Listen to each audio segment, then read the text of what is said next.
It occurred to me recently that I have quite a lot of watercolour, and it actually might be really useful to do a video to show you what I have in my main collection so that you can see the paint going down in real time.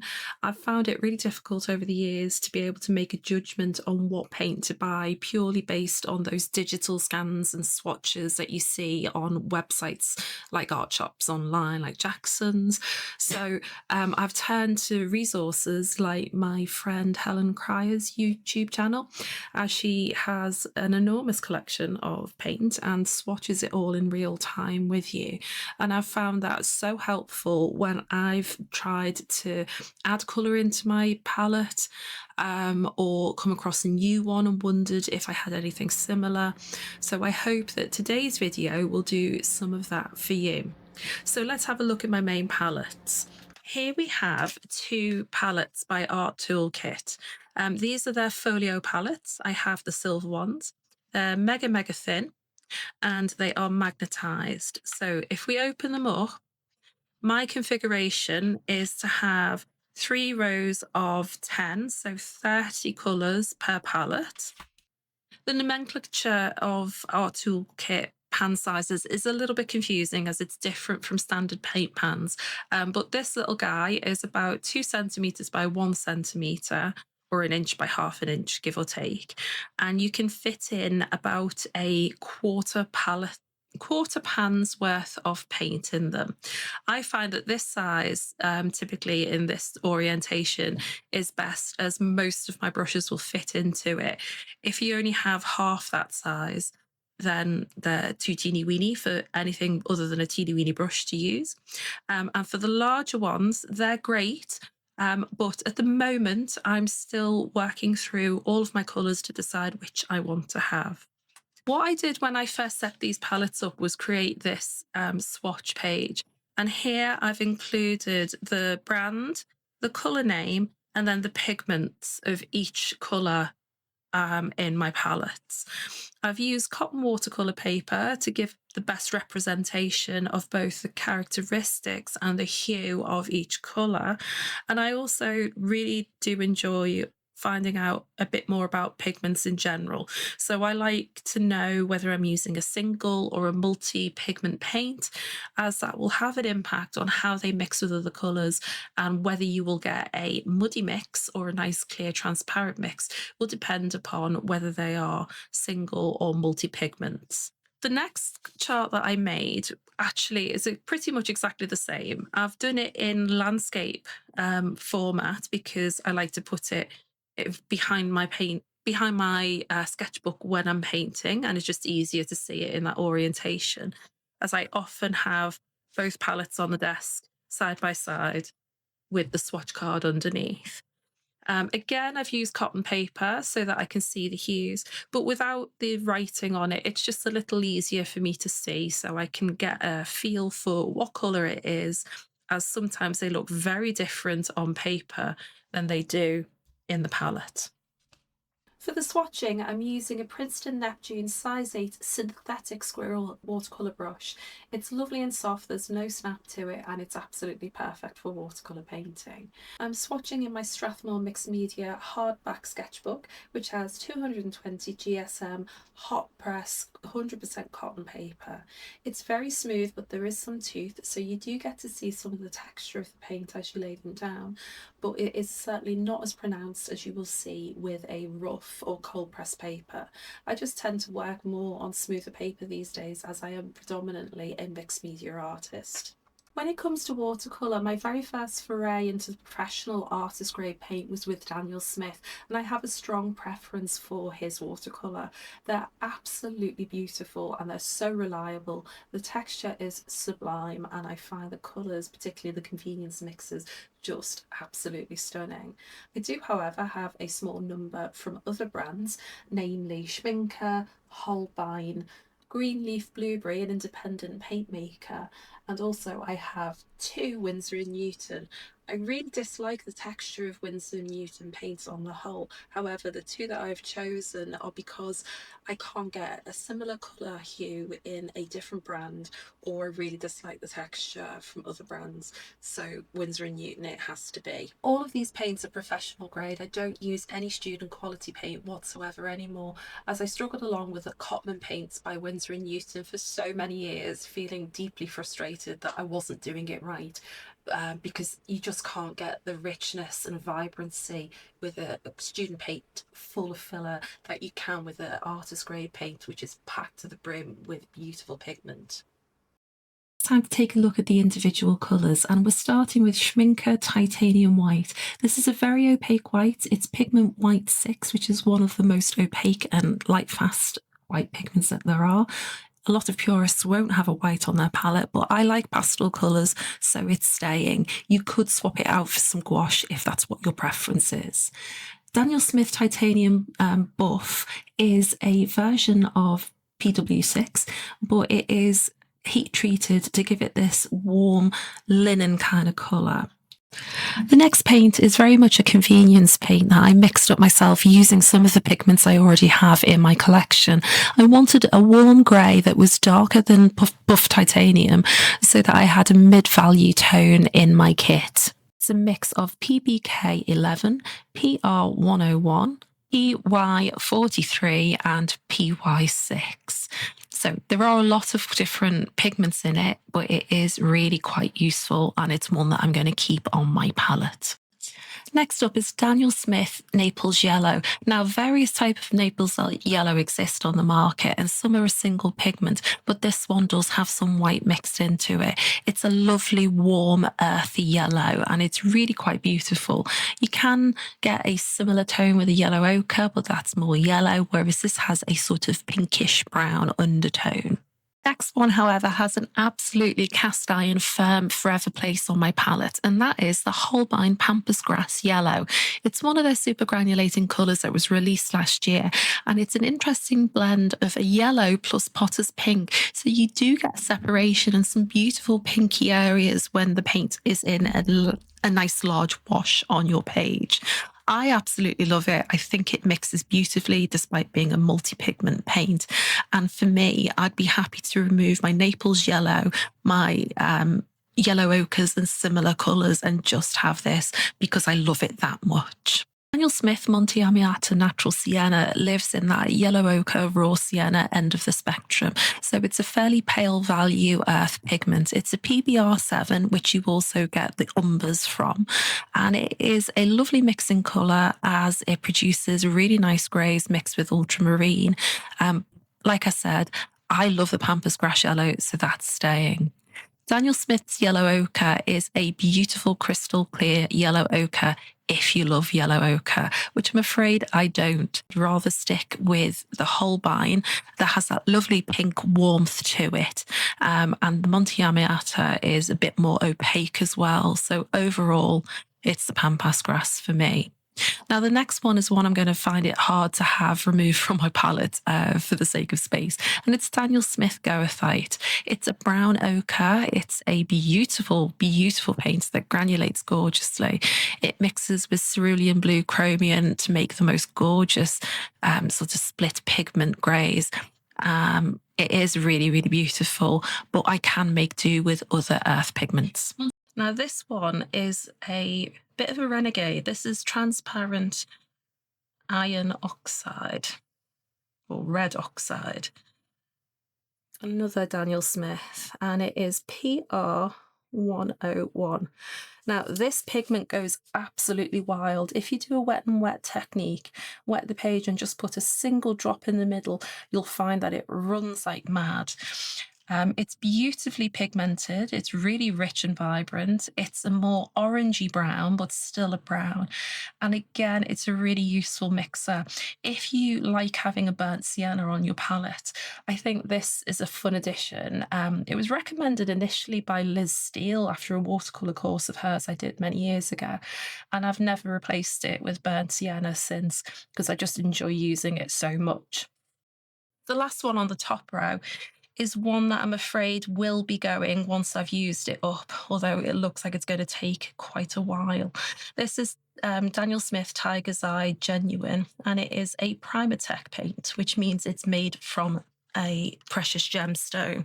And because of that, it has quite a weak tinting strength, so it's not the most useful of paints. It can get lost in mixes really easily. I found that raw umber watered down gives an almost very much identical, to be honest, hue, so I use that instead. Next up is one that I'm probably going to omit from my next palette. It's Daniel Smith Burnt Umber. It's the caramelized version of the raw umber, if you like. It's very warm, it's a good mixer, and it's again a classic that you'll find on lots of palettes. But I find that I can cope very nicely with a raw umber plus a reddish pink. Next up is one of the Schminke super granulating colours, and this one is Galaxy Brown. It's very nice, it's a lovely warm brown, and there is some blue separation of the pigment, but it's not one that I feel I reach for when I already have burnt and raw umber on my palette. So lovely though it is, this one won't be getting replaced once I finally finish that tube. Now this is a die-hard favourite. This is the raw umber, which actually I feel is like a stronger version of the Tiger's Eye Genuine. This is a great mixing paint. I use it all the time. I probably refill it the most out of all of my browns, and I wouldn't be without it.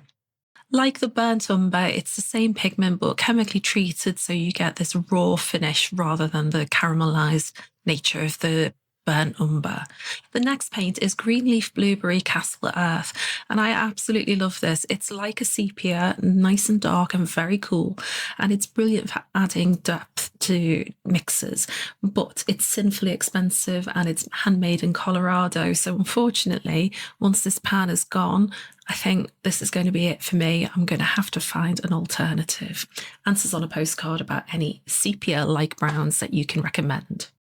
Now we're moving into a different colour family altogether with the yellows, and the first one we have is Daniel Smith Rich Green Gold. Now this is a stunning paint. It's just glorious and luminous on the paper. It really shines a warm golden yellow, and in its mass tone it leans very green, so it kind of straddles the pathway between yellow and green. The next yellow is a true yellow, and it's my most favourite one. This is Winsor & Newton Lemon Yellow or Nickel Titanate, and it's a single pigment PY53. It's quite a strong pigment, but it is quite pastel as well. There's a little bit of opacity to it, although there is no white added into it. It is just a single yellow pigment. But I love pastel yellows, and I find some of the more classic ones like Hansa Yellow Medium just way too shouty and in your face. And actually, I prefer this both in mixes and on its own. Another one that I'll be saying goodbye to is Bismuth Vanadate Yellow, which is Daniel Smith. This is like a lemon yellow on acid. It's so strong. It will take over anything that you mix it with. If you dare to put it into another yellow to try and shift the hue a little, it will just shout and scream and take over. It's really cool. It leans towards the green, but perhaps not as much as the more transparent and less aggressive lemon yellow. And I think I've had enough of this paint. It's a bit too much in my palette, and I'll be glad to see it gone once I've used that tray up. As I mentioned, Daniel Smith Hansa Yellow Medium is a very classic paint, and it's in a lot of mixing palettes for good reason. It's a good mid-tone yellow. It can act cool or warm depending on how you use it. So it sits a bit too much in the middle for me. I'd like to have my yellows very much on the obviously cool end and then the obviously warm end. And this one in the middle is just neither nor the other to me. So I'll be glad to see that one gone once I've finished it.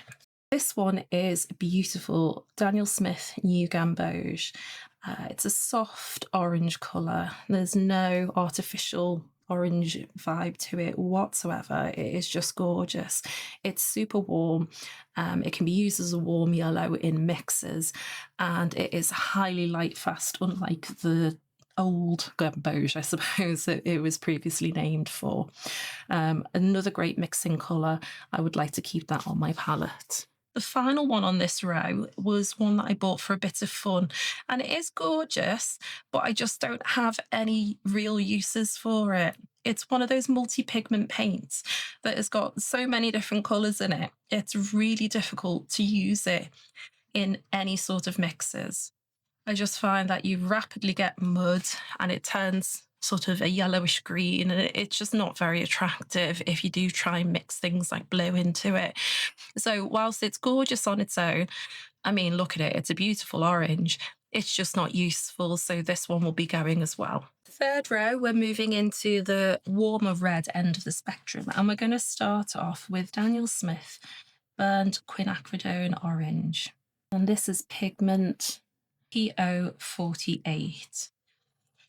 Another beautiful one. I could see my way to replacing transparent red oxide with this, as it is very similar. This is more orange, whereas the red oxide is more brown, but they both sit in the burnt sienna arena, so either would be a good option if you wanted to add them to a mixing palette. This one I absolutely adore, just for what it is, and no matter how limited use it might be, it's going to stay on my palette because it is just so gorgeous. This is Holbein's Bork's Parrot Pink.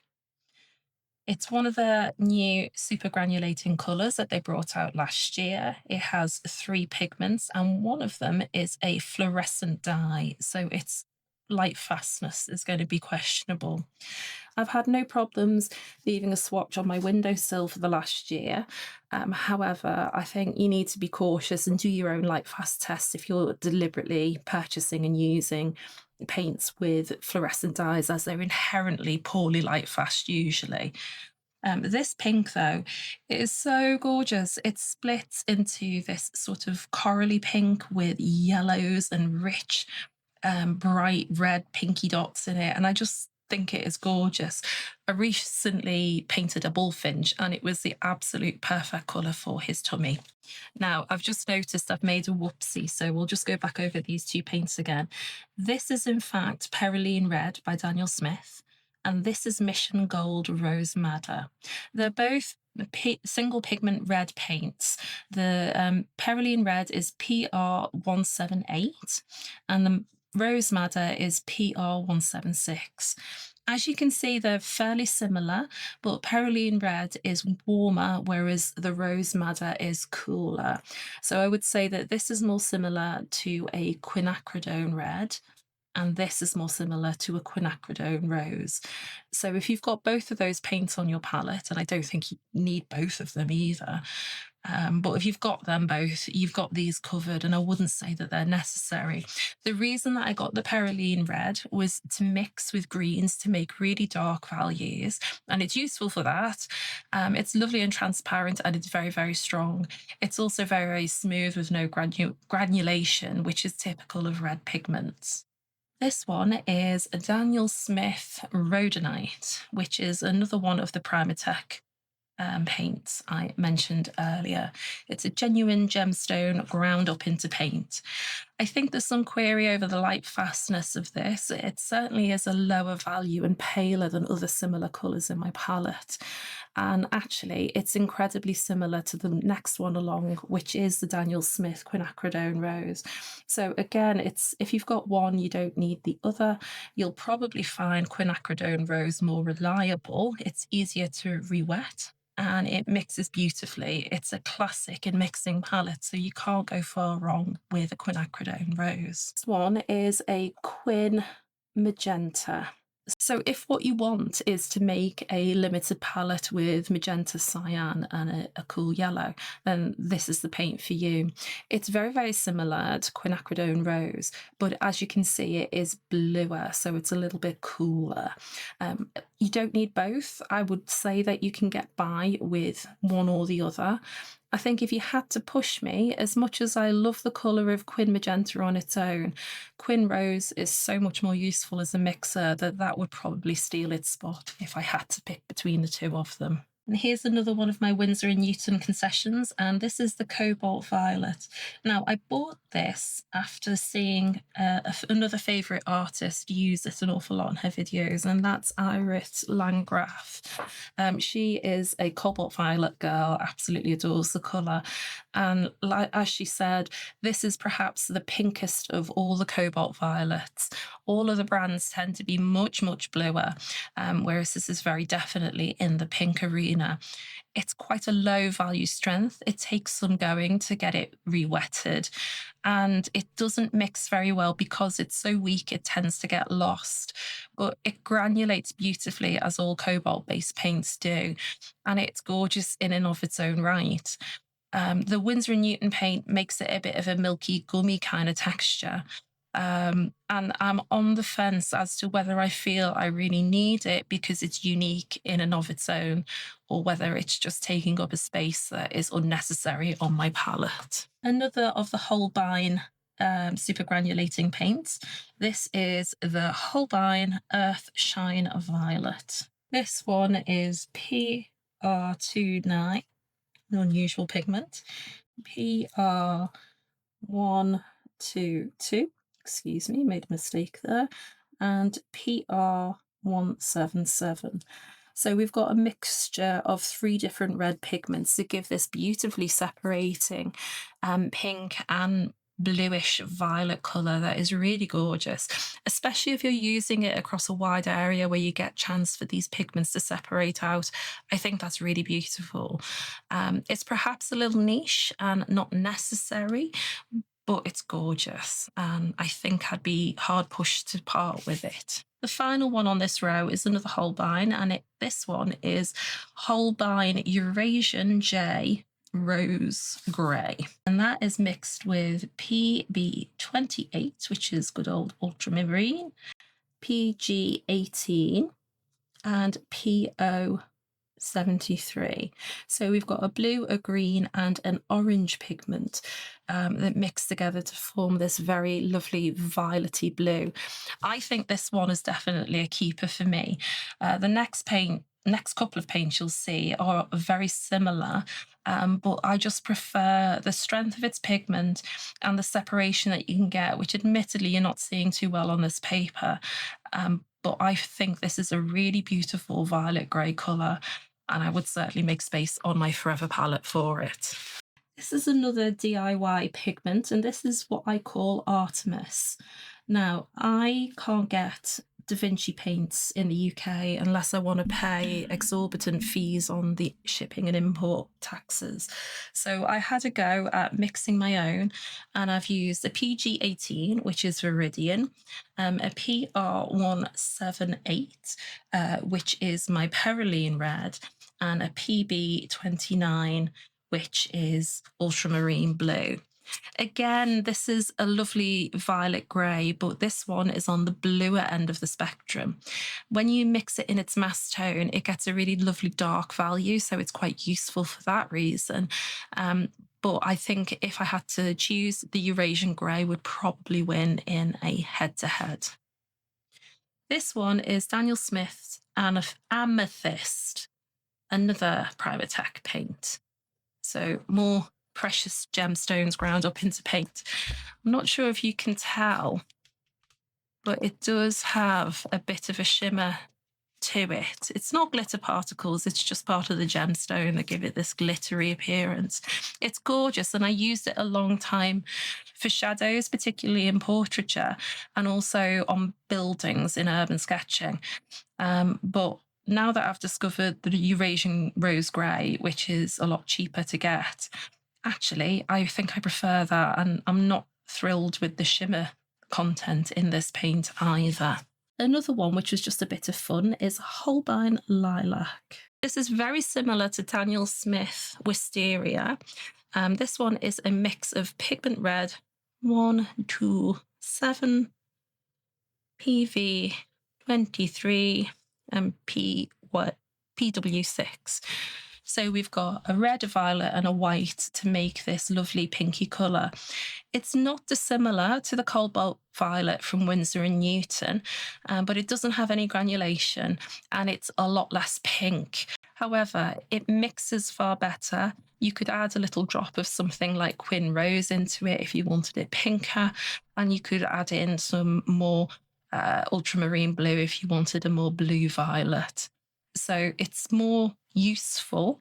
Again, a good one for shadow tones and for muting down really vibrant colours. Daniel Smith Lavender is one that I resisted getting for a long time because I just couldn't really see the point of having a paint that is essentially blue and white mixed together.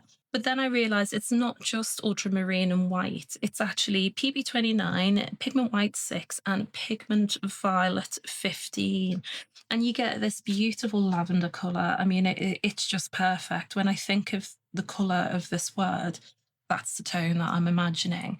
And it's quite pale. It has a moderately low value scale to it, but it's gorgeous and I love it. So it's staying on my palette. Next up is Holbein Shoebill Blue, and this is a triphasic mix of PB71, PB29, and PBK11. So it's a mix of a couple of different blues with that lovely granulating black in it. I'm glad to say that the black is very subtle and certainly doesn't shout out to you even when you use it in mass tone, but it's this lovely dark muted blue that I really love. And I have been using it more and more lately for making my values darker. And I just find that's really useful. Next up is a paint that I think you're going to have to pry out of my cold dead hands. This is Schminke Tundra Violet. I've tried a lot of their super granulating paints over the years, but really this is the best by quite a wide country mile, if you ask me. It's a mix of PB29 and PBR6. And what you can just about work out here is it's got that beautiful muted dark blue that you've got in the Shoebill blue, but you've got this reddish brown separation. And again, it's another one which is glorious on a rougher paper to let the pigments separate out. I love that effect. Not everybody does, but personally, I think it's gorgeous. You can get a nice dark value with this in its mass tone. Again, it's another replacement for Payne's Grey, in my opinion, but it's just a little bit more interesting. Daniel Smith Sodalite Genuine is a stunning paint. And when I was doing a lot of pet portraits in watercolour, I used an awful lot of this, particularly for dogs' noses. It's a glorious colour. It's that beautiful inky blue that I think of when I think of fountain pens. But it's expensive. And actually, I think the Tundra Violet or Shoebill Blue are reasonable alternatives, although they are clearly slightly different in tone to this. Don't think it's necessary. And if you've got a Payne's Grey, then that'll probably do you without needing to splurge on a Primatech paint. This is a relatively new addition to the palette, and this is a Schminke Indigo. And it's got a true indigo with a phthalo blue to give it more light fastness, because the trouble with indigo is that it's really poorly light fast. It's a lovely dark colour. I could be persuaded to leave it behind and just stick with my Tundra Violet because I can get that darker than this swatch shows. But I love indigos and dark muted blues. They're definitely my favourite colours. So that's why I've got quite so many blues in my palette. Daniel Smith Indown Throne Blue is PB60. It goes down a lot darker and it has a very marked drying shift. So what starts out as a very rich dark blue jewel colour becomes this much more faded Madonna-y blue. And it's lovely and it mixes really nicely to give you greys and to deepen values. But I don't think it's necessary. It's a bit of a middle ground between Tundra Violet, Sodalite, and Indigo, and an ultramarine. And I just don't think it's necessary to have that anymore. If it didn't have such a big drying shift, I'd keep it because the darker version of it is stunning. But it just doesn't really light me up in the way that I want it to. Now, I actually have two ultramarine blues on my palette, and this is the Daniel Smith one, and that is the classic pigment PB29. It does granulate, but it's not showing it off very well on this paper. It's a classic. It's on pretty much every palette that you will buy pre-made, and for good reason. It's a rich mid-value blue. It's fantastic for mixing, and it's hard to imagine any watercolour palette without an ultramarine. The next version that I have is Schmincker's French Ultramarine. Now, this is the same pigment, but you'll notice that despite being PB29, this is significantly more granulating than the Daniel Smith version. And that's the only reason that I bought it. I wanted to see what it was like to have a paint that granulated so violently in my palette. And it does make for really fun mixes. And I think that's personal preference, really. If you prefer smooth paints, I would go for the Daniel Smith. If you like crazy granulation, then by all means add a Schmincke French Ultramarine Blue to your palette and you won't be disappointed. This is a classic old English colour, Daniel Smith Verditer. It is another one that's mixed with white. So we've got PB28, PW4 and PB36. So you could mix it from some of the other colours on this palette. It's a lovely English sky blue in the summertime, and I think that's why I've kept it on my palette. I can be persuaded to move on from it though and just stick with my more interesting blues instead. Daniel Smith Mayan Blue Genuine is another Primatech one. I think I bought a set with 5 different Primatechs in quite some years ago, and this is one that has lasted the longest. It's kind of a jeans blue colour. It's a bit on the indigo side of things. There is some nice spotty granulation. There's a little bit of a drying shift, so it gets a bit paler as it dries, but it is a really lovely, unique colour. It's not great in mixes, as most of the Primatechs aren't either. I would recommend not having it as your only mixing blue, but it is very nice paint, and if I'm painting jeans, this is the colour that I'm going to go for. Daniel Smith Cerulean Blue is a perfect mixing blue on the cool end of the spectrum, and that is Pigment Blue 36. It granulates really nicely. It's really lovely for seas and for skies, and I think that plus an ultramarine would sort you out if you wanted a limited mixing palette with just one warm and one cool blue. This one was a bit of fun and probably one I'm not going to replace once I've finished it. It's Holbein Peacock Blue, and it's a mix of 2 phthalo blues, a PG7 and a PB15. And the idea is that this cool and warm phthalo blue give you this sort of neutral phthalo that might be more useful in mixes. I'm not convinced. It is a lovely paint on its own, but I think that phthalos are really shouty, and again, they're not something that I love on my palette. Daniel Smith Phthalo Turquoise, though, is going to make a liar of me because this is a fabulous paint. It's really unique. The colour is so rich and so jewel-like. It's very strong, so a little goes a long way. And it mixes wonderfully with reds and pinks to make a very dark, almost black tone. So it's very useful as a mixer on your palette. If you like painting jewel seas, this is the paint for you. Daniel Smith Cobalt Teal Blue, and this one is PG50. Another one of the cobalt, so that classic cobalt granulation. It's on the minty blue end of the spectrum, and it's really quite a difficult colour to mix anything close to. I think if you've got a PG50 on your palette, that's one that you can't mix yourself, and it is therefore worthy of having a spot and bumping off another colour.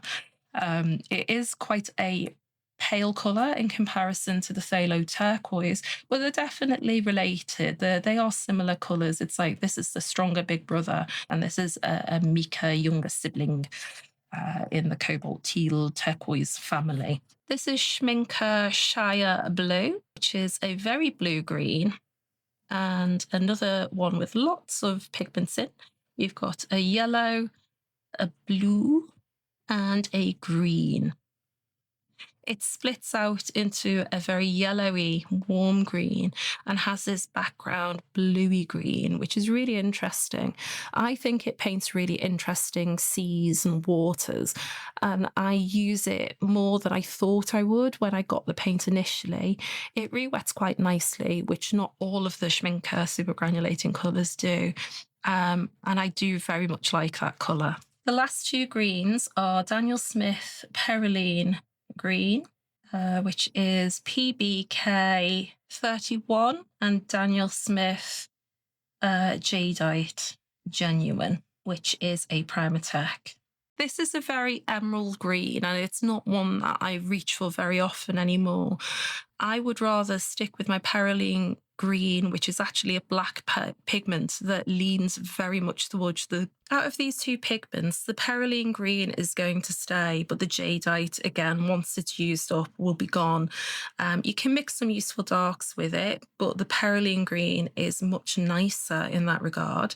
It does have a drying shift, but you can build it up by adding more pigment and less water, or multiple layers.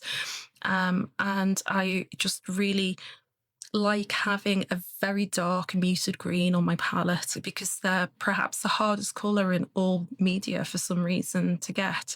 So the Perylene green is useful and it is going to stay. Daniel Smith Green Appetite Genuine, another Primatech. This came in a bundle with the Jadeite Genuine and a Serpentine Green.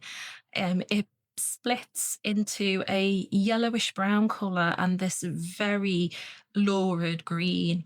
And do you know what? I find it useful for painting foliage, for fields and trees and whatnot. But I really dislike the colour on its own. I won't replace this once it's gone. It's expensive, and there are other colours that fill the void much more nicely and without being quite so crazy vibrant. Schminke Tundra Green, I know, has been described as baby poo.